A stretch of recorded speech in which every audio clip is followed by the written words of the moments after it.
My dear student, I am welcoming you all to my channel. Today I am going to discuss with you about expectorant and emetic. So what is mean by expectorant and emetic? So similarity is there. Why? Because that expectorant and emetic both are having similar function, but expectorant which will expel the mucus from the throat, trachea and lungs, and emetic, so maximum emetic which will used to emesis the, or otherwise simply we may say it expel the vomiting or unwanted footstep from the stomach.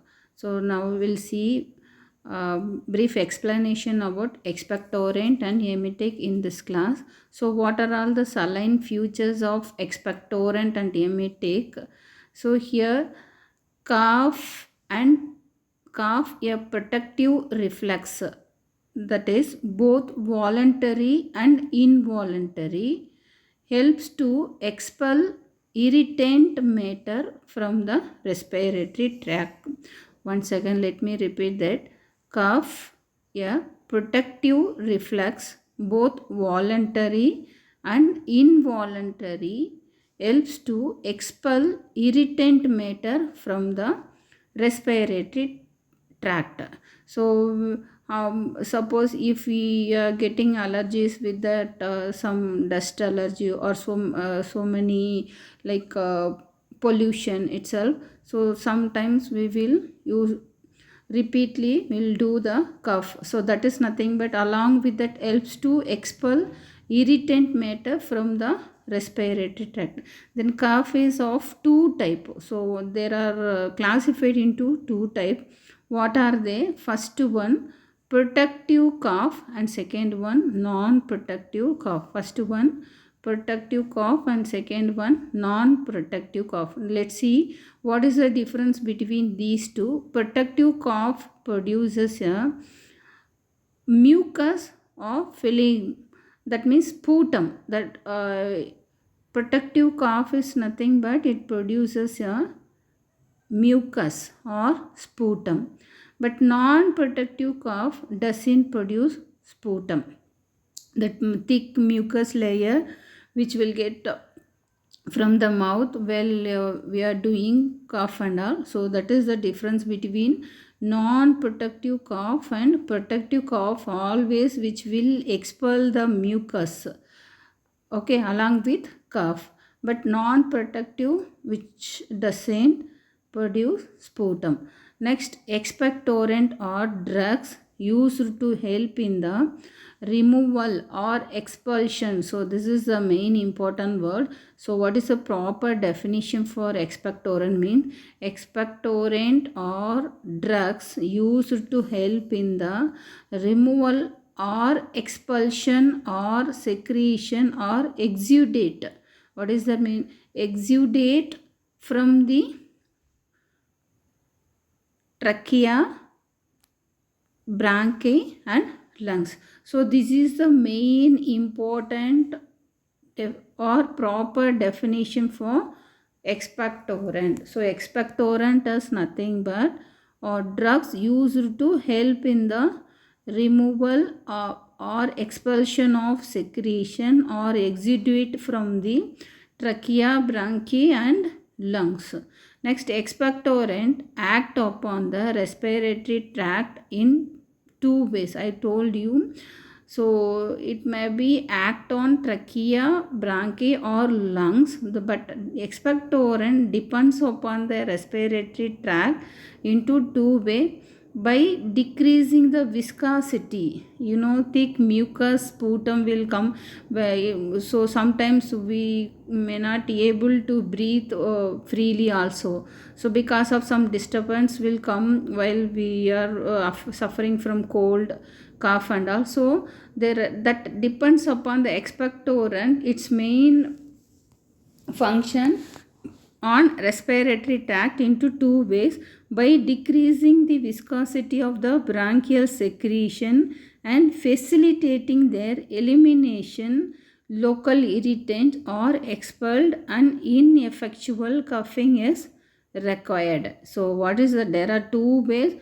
First one, decreasing the viscosity of the bronchial secretion and facilitating their elimination, so that it is easy to facilitate, or it is very easy to removal or elimination local irritant or expelled. Second one, by increasing the amount of respiratory tract fluid or a demulcent action is exerted on dry mucosal lining and relieving the unprotective cough. I already told you unprotective cough doesn't produce the sputum, but protective cough which will produce the sputum. So depends upon the acting on respiratory tract. They are first one, decreasing the viscosity, so that if we have thick mucous membrane means it's very difficult to swallow also, and we feel some uncomfortable. So that this, while we are giving to that particular patient that expectorant, by decrease the viscosity of the bronchial secretion, that means mucus or sputum, so it is easily to facilitate, or it which will eliminate local irritant or expelled. Second one, by increasing the amount of respiratory tract fluid, a demulcent action is exerted on dry mucous lining and relieving the unprotective cough. Okay, so next, the inorganic saline expectorant, or so commonly the pharmaceutical inorganic substance to be used to for the treatment of expectorant and emetic. So here what are all the pharmaceutical inorganic expectorant? Some of the examples are ammonium salts, potassium iodide and sodium iodide, iodide in the form of potassium and sodium and citrate. So these are saline expectorant. In what are they called? Inorganic saline expectorant, like ammonium salts, sodium or potassium, sodium iodide in the form of sodium or potassium and citrate. So these are called inorganic saline expectorant. Then next we'll see about, I think this will give you overall idea about what are expectorant. Expectorant is nothing but, this is a proper definition of expectorant, or drugs which will help to removal or expulsion or exudate from the trachea. That means expulsion, removal of sputum or mucus from the trachea, bronchi or lungs. So expectorant or drugs used to help in the removal of especially mucus or sputum from the trachea, bronchi and lungs. This is the definition for expectorant. There are the two types of cough can be classified into two types, productive cough and non-productive cough. Productive cough which will produce the mucus, and non-productive cough which will not produce the sputum or mucus. And next, depends upon the respiratory tract, depends upon the respiratory tract into two ways. First one, that decreases the viscosity, so that the person can eliminate very easily mucus from the trachea, bronchi or lungs. And second one,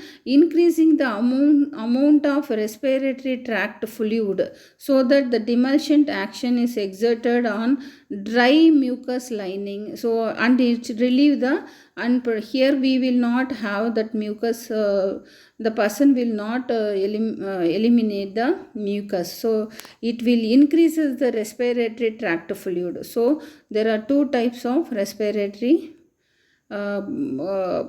tract according to the action on expectorant. Next, what are all the inorganic saline expectorant? We already discussed ammonium salt, sodium, potassium iodide and citrate and all. Next, an emetic is a drug. Next we'll see about what are emetic. I already in the previous itself, now a few minutes before also I told you both are having the similarity, that means similar function, but little bit uh, the way we will treat about that expectorant mainly we are going to use to treat the cough, and emetic mainly in case of the person digested with poisoning, or the person maybe suffered with food poisoning or some uncomfortable that time, or by traveling also.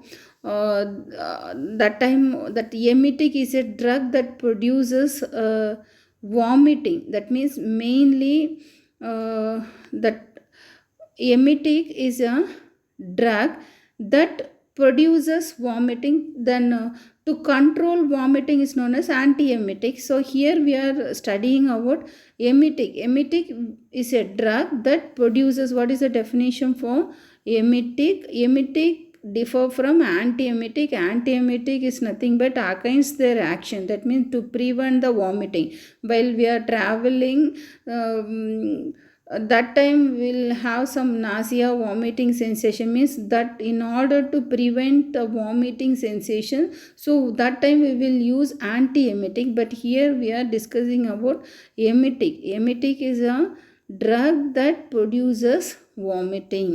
Then vomiting is the involuntary or forceful expulsion of the content of one's stomach and sometimes the nose. You know already, you may notice that, well, suppose it is not controllable, so might be forcible expulsion. Sometimes if we feel vomiting sensation or sometimes nausea, so that time immediately that forceful expulsion of the content of one's stomach and sometimes the nose also, we will expel the unwanted footstep from by those ways.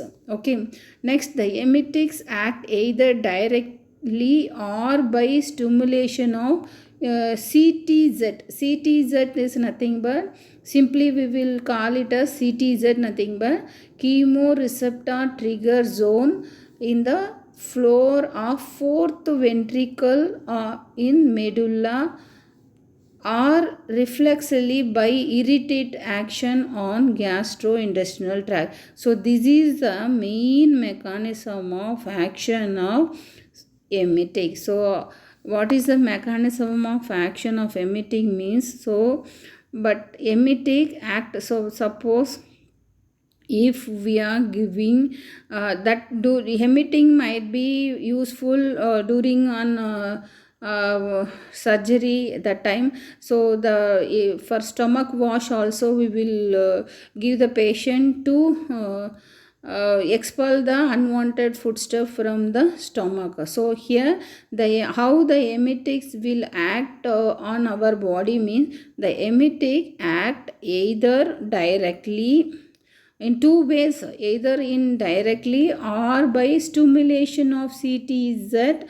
That means what is that CTZ means? Chemoreceptor trigger zone in the floor of fourth ventricle. It is located in the ventricle of fourth ventricle. There is a CTZ that will stimulate, that emetics will stimulate the CTZ point, where it is located in the fourth ventricle in medulla, or reflexively by irritant action on GIT. Okay, so this is the main mechanism of action of emetic. How emetic, if we gave to the patients, so it will act on our body. Next, some of the inorganic compounds like copper sulfate, sodium chloride. Sodium chloride you may hear. So that is common ingredient. So everyone in our home also we are using as a table salt. This sometimes that sodium salt, that is unsaturated, that is supersaturated sodium chloride. Supersaturated sodium chloride also to be used as a emetic function. You may notice in that sometimes the person ingested some poison, so immediately the first aid to be given to that patient attempted poison or consumed poison, we will give you the salt water to be dissolved in water, that to be given to the patient. So because of that uh, sodium chloride action, so the person will him in it will sodium chloride here, it will induces the emesis or induction of emesis, so then person can able to emit or expel the unwanted food, so or that consumed poisons. Okay, next zinc sulfate and potassium antimony tartrate. Here according to your syllabus you will not have that potassium antimony tartrate. Instead of that we will have sodium potassium tartrate. So potassium antimony tartrate not is to be included in your syllabus. In according to your syllabus we have to discuss about sodium potassium tartrate, that I will discuss with you, and after the friend introduction part over. Okay, so that inorganic compounds like copper sulfate, sodium chloride and zinc, it's very easy to recall the point: copper sulfate, sodium chloride, zinc sulfate and sodium potassium tartrate are used as emetic here. Next, the molecular formula of ammonium chloride is NH4 ammonium chloride, not ammonia chloride. Ammonia means NH3 here. Ammonium means NH4 ammonium chloride, and its molecular weight is 53.49. Okay, the ammonium chloride is also known as ammonium murate or salmiak, or that ammonium chloride is prepared by Solvay process. How they are preparing, and that next one, it is what is the use? It is used in expectorant in cough medicine and antacid. Some of the ammonium chloride also main ingredient for the preparation of antacid. Antacid is nothing but which will neutralize the excess of acid from the stomach. So sometimes the person has acidity or acidification, that means excess secretion of hydrochloric acid from the stomach, so that the person getting irritation or ulceration from the stomach. So in order to reduce that ulceration, so the person to be treated with antacid. So that is nothing but which will neutralize the excess of acid, that neutralize the acidification acid level, so it to be balanced. Okay, next antimony, not here, that is an unnecessary point. Why? Because in our syllabus we'll have only sodium potassium tartrate, so no need to discuss about these 2 point, antimony potassium tartrate. Next one, potassium iodide. Here the potassium iodide as a chemical formula Ki and molecular form weight 166, that 166.01.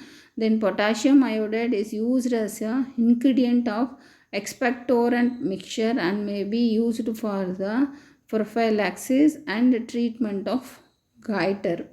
Okay, so next we'll see about introduction. So far we have discussed about from saline features of expectorant and emetic. Now let's see one by one. Introduction about expectorant. Cough, a protective reflex, both voluntary and involuntary, helps to expel irritant matter from the respiratory tract. So this is the proper definition. When a person cough, there is a short intake of breath and the larynx closes momentarily. So it is a vital part of the defense mechanism. It can be caused by infection. So there are different causes, might be person occurring from cough. What are all the causes of infections? Like a chemical irritant, or the those who are having occupational that means the person working in that chemical atmosphere, and asthma or lung tumor or breathing in dust particle. It is also of two types. First one, protective and non-protective. Protective, which will produce the mucus, and non-protective, which will not produce the mucus. Next one, by decreasing the how in that according to the respiratory tract, that I already discussed with you now. Depends upon the respiratory tract, it act on how the expectorant act on respiratory tract. So by decreasing the viscosity of bronchial secretion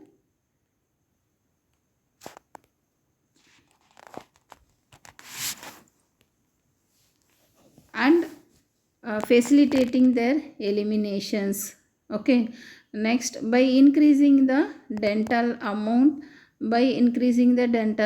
of respiratory tract fluid, and demulcent action is exerted on dry musical lining and relieving the unprotective cough.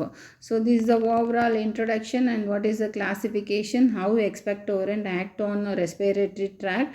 There are two ways and all we already discussed. Next we'll see about emetic. Emetic I already told you. Emetic also the definition, nothing but an emetic is a drug that produces vomiting.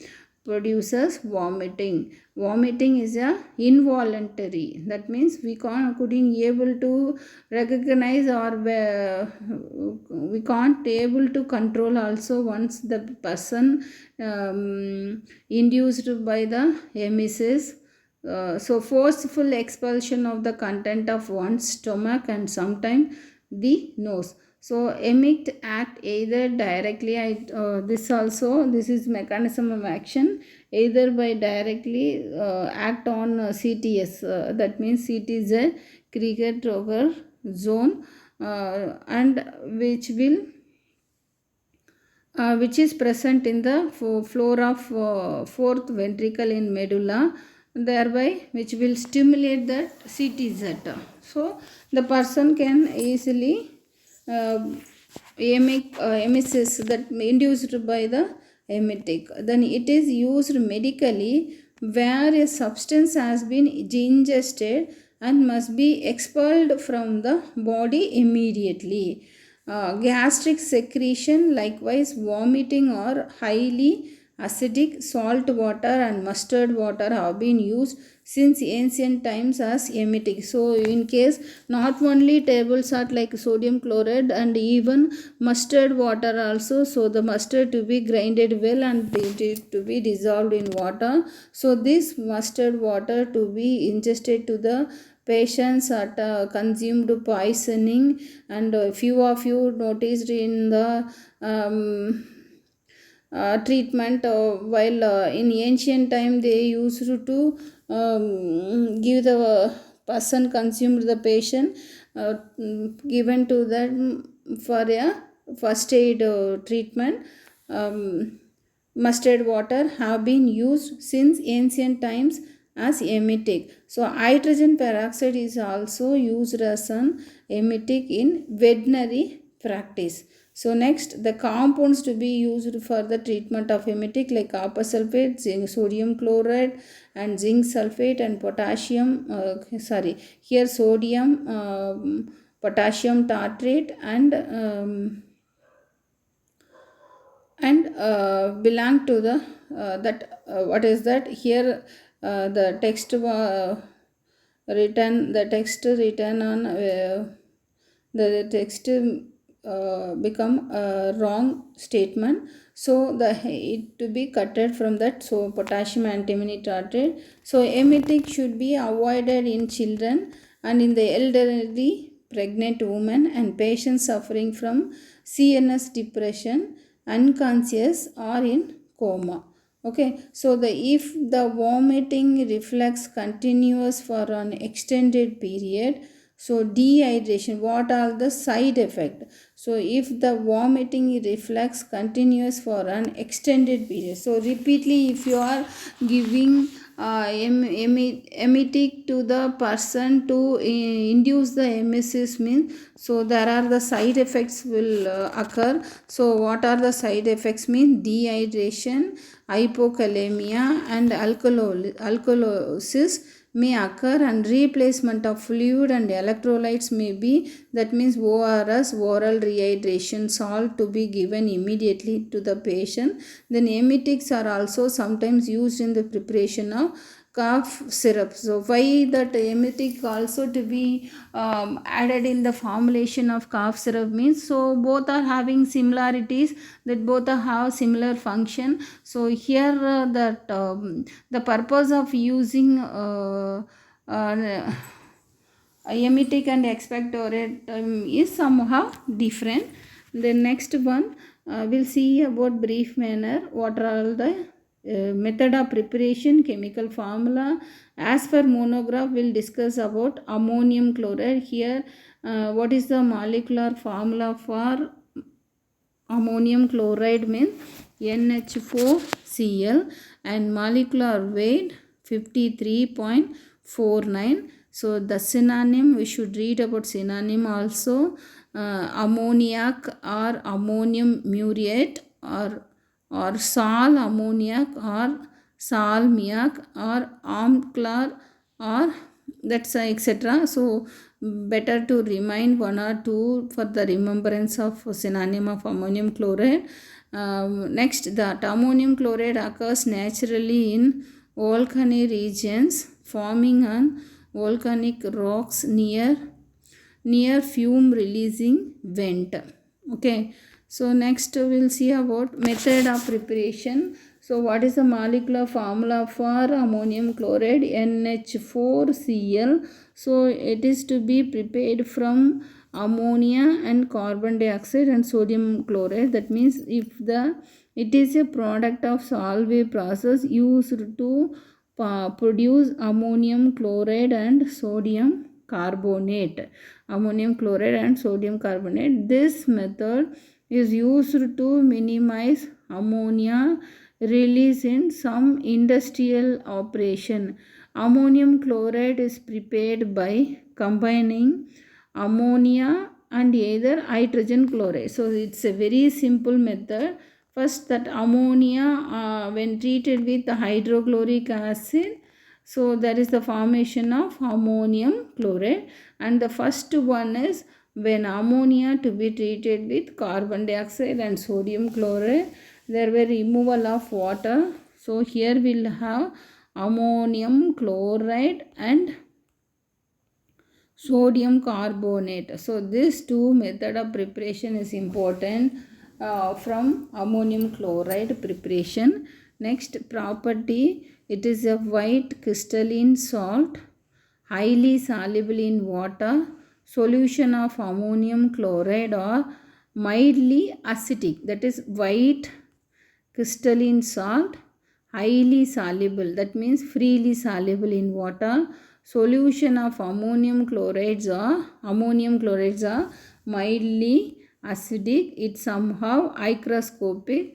It is odorless and possesses cooling saline taste. On heating, it sublimes without melting. So it sublimes without melting. So these are the main physical properties of the these are the main physical properties of the ammonium chloride. Next we'll see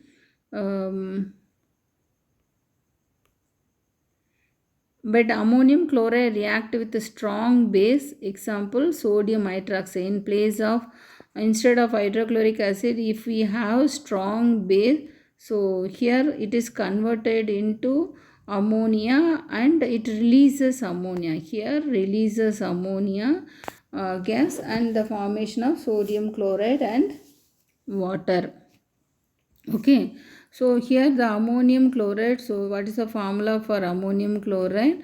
NH4Cl, and to be treated with sodium carbonate. So formation of sodium chloride, removal of carbon dioxide and water, and releases the ammonia. So while treating with alkali and treating with strong base. Okay. Next, we'll see about storage condition. It should be stored in highly closed containers because it is hygroscopic. And next, uses that ammonium chloride is a nitrogen sources in fertilizers. Example, chloroammonium phosphate. Chloroammonium phosphate. It is used as an expectorant in cough medicine. Its expectorant action is caused by irritative action on the bronchial mucosa. Ammonium chloride is used as a systemic acidifying agent in treatment of severe metabolic alkalosis. So it is also used as an flavoring agent and also used in textile and leather industry and dyeing, and it is also used in hair shampoo as a thickening agent. So next we'll see about, so this is unwanted question only. Antimony, anyway we haven't explanation from antimony potassium tartrate from our syllabus, so we should related this one. So we have to discuss about sodium potassium tartrate, so that I will discuss with you later. Now potassium iodide, we'll see about what is the molecular formula for potassium. It's very easy to recall, Ki. And what is the molecular formula? 166. And what is the synonym for that? Iodidum or potassium iode. So what is the method of preparation? When potassium carbonate, like it is to be treated by treating with iron filling with sodium iodine, iron filling with iodine, that is nothing but Fe. Iron filling with iodine is nothing but FeI2 to get soluble, which is less reacted with potassium carbonate. So potassium carbonate with iron filling with iodine, that means FeI2. So potassium iodide liberated and converted into Fe2CO3. Next one, hydroiodic acid when treated with sodium or potassium bicarbonate. Sodium potassium bicarbonate results in the formation of potassium iodide. So there are two methods of preparation, from potassium carbonate and from potassium bicarbonate. So here potassium carbonate to be treated with ferric iodine, FeI2, and potassium bicarbonate to be treated with hydrogen iodide. So potassium iodide is formed and then removal of hydrocarbonic acid H2CO3. Let's see about property. It is borderless, transparent, opaque crystals. It is white granular powder. It is a slightly hygroscopic, taste in saline and slightly better. It is very soluble in water and even it is very soluble in water and even more so in boiling water, freely soluble in glycerin and soluble in alcohol. On long exposure to air, it becomes yellow due to liberation of iodine, and small quantity of iodate may be formed. So here next, that potassium iodide, aqueous solution of potassium iodide forming a dark brown solution which contain potassium iodide. Iodine is readily dissolved. That means when potassium iodide with iodine readily dissolve, there is the formation of potassium iodide. Then uses, it is the ingredient of expectorant mixture. It may be used for the prophylaxis and treatment of simple goiter, it is used as an astringent function in voluntary practice. Here the potassium iodide solution is used as a iodine supplement. Okay, thank you.